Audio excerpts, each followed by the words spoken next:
Cerita berawal dari ramainya kediaman seorang putri kerajaan yang tengah berulang tahun. Namun putri tersebut, yang dikenal sebagai Putri Changle, justru merasa terganggu dan meninggalkan kediamannya setelah bertengkar dengan ibu tirinya yang merupakan seorang selir. Putri Changle yang memiliki nama Liu Ling itu memilih untuk menghabiskan waktu ulang tahunnya di sebuah kedai. Ketika Liu Ling mulai tersadar setelah tertidur, dia justru mendapati seorang pria memasuki kamarnya dengan terhuyung. Pria tersebut ternyata adalah Panglima Shen Yan yang tengah mengejar buronan. Panglima Shen Yan yang gagal menangkap buronan pun pulang dan malah mendapati bahwa plakatnya telah hilang. Dia kemudian memasuki kamar Liu Ling melewati jendela. Liu Ling yang sejak awal tertarik pada Shen Yan tidak mengaku bahwa plakat ada padanya. Shen Yan yang tidak mendapat plakat pun pergi setelah memberikan obat luka pada Liu Ling, setelah tanpa sengaja melihat luka di balik bahu dan lehernya. Keesokannya, Shen Yan yang kembali berusaha menangkap buronan justru bertemu dengan Liu Ling yang mengalami kecelakaan dengan keretanya. Kesempatan bertemu itu digunakan Liu Ling untuk mengancam Shen Yan dengan menunjukkan plakatnya. Shen Yan pun dengan enggan membiarkan Liu Ling tinggal di pondok dinas perhubungan bersamanya. Selama di sana, Liu Ling menggunakan berbagai cara untuk menggoda Shen Yan, mulai dari menyapanya setiap pagi, mengikutinya hingga bermalam bersama di pondok pemburu, dan menyewa koki untuk memasakkan makanan untuk Shen Yan. Shen Yan yang berhati dingin hanya terus berfokus untuk menangkap pelaku utama di balik kasus perampokan yang terjadi. Di saat yang sama, putra mahkota mengundang para menteri untuk makan malam. Menteri Lu yang merupakan pemimpin di balik kasus perampokan merasa tidak tenang karena salah satu bawahannya telah tertangkap oleh Shen Yan. Dia pun mengirim putranya ke pondok dinas perhubungan untuk membunuh tahanan itu, dengan dalih menjemput Putri Liu Ling sebagai calon pengantin putranya.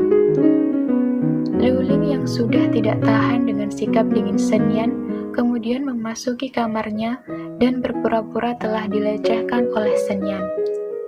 Shen Yan pun kehilangan kesabaran dan mengancam Liu Ling hingga dia pergi sambil menangis ketakutan. Liu Ling yang kesal kemudian kabur dari pondok pada malam hari. Shen Yan yang mengetahui hal itu pun langsung pergi dan mencarinya di kota, dan selalu mengikuti dan melindungi Liu Ling secara diam-diam.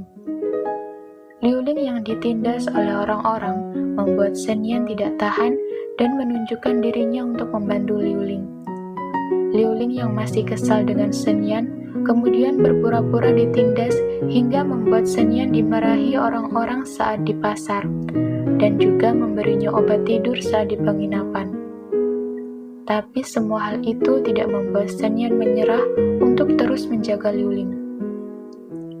Hingga suatu hari saat akan kembali ke pondok, Liu Ling hampir saja terluka oleh pisau penjagal. Shen Yan kembali melindunginya dan membiarkan Liu Ling membeli babi kecil yang hampir dipotong. Ketika sampai di pondok, orang suruhan pejabat wanita Shu, yaitu si wajah hantu, datang dan memberikan informasi bahwa akan ada sekelompok orang yang akan membunuh tawanan dari Shen Yan. Pemimpin dari kelompok pembunuh yang akan datang terkenal sangat kuat. Demi menghilangkan ketegangan para bawahan Shen Yan, Liu Ling meminta mereka bersama Ling Bi untuk membuatkan baju untuk babi kecil yang diberi nama Shen Ao Ao. Setelah dipakaikan baju, babi kecil berlari keluar pondok hingga ke belakang kamar Liu Ling dan menemukan bahan peledak yang dikubur di sana. Karena hal itu, Shen Yan berhasil mengetahui rencana kelompok pembunuh yang akan datang. Saat malam tiba, kelompok pembunuh itu datang dan mereka semua bertarung habis-habisan. Salah satu dari pembunuh menculik Liu Ling sebagai pengalihan. Shen Yan yang mengetahui hal itu langsung pergi mengikutinya. Situasi yang tidak menguntungkan bagi keselamatan Liuling membuat Shen Yan menyerah dan melompat ke jurang saat Liuling dilempar oleh si pembunuh. Perginya Shen Yan memberi kesempatan pada si pembunuh untuk membunuh tahanan dan mengambil barang bukti pecahan giok. Di dasar jurang, hubungan Liuling dan Shen Yan mengalami banyak kemajuan. Liuling pun yakin bahwa pria impian yang ingin dia nikahi adalah Shen Yan, dan menunjukkan keseriusan dengan menciumnya. Keesokannya dalam perjalanan pulang, Shen Yan dan Liuling mampir untuk mandi di sebuah sungai. Karena kenakalan Liuling, mereka berdua beruntung bisa selamat dari 2 orang pembunuh yang mencari mereka. Tidak hanya itu, Liuling juga berhasil membunuh mereka berdua dengan bantuan dari Shen Yan. Saat melakukan perjalanan, kondisi Shen Yan memburuk dan mengharuskan mereka untuk beristirahat. Situasi itu digunakan Shen Yan untuk mengenal Liuling lebih jauh. Liuling pun menceritakan tentang masa lalunya yang bahagia sebelum ibunya dibunuh setelah kedatangan selir Lu. Kematian ibunya membuatnya difitnah telah menjadi pelaku pembunuhan oleh seluruh warga dan dicap sebagai wanita jahat. Mendengar itu, Shen Yan merasa yakin bahwa Liuling adalah gadis baik dan memutuskan untuk memberikan hatinya. Ketika telah kembali ke ibu kota, Liuling langsung berusaha membatalkan pernikahan dengan Tuan Muda Lu dengan memohon pada putra mahkota dan meminta bantuan kakeknya untuk menulis surat pembatalan pernikahan. Sayangnya, kedua hal itu masih tidak bisa membatalkan pernikahannya.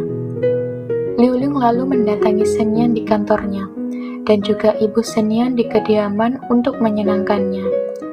Namun Nyonya Shen nampak tidak menyukai Liuling karena rumor buruk tentangnya.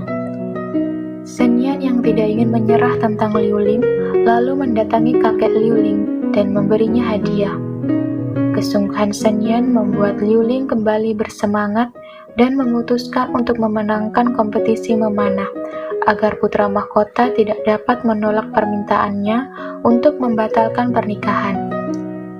Meskipun sempat menerima kecurangan dari kedua sepupu Lu saat bertanding, Liuling berhasil memenangkan pertandingan.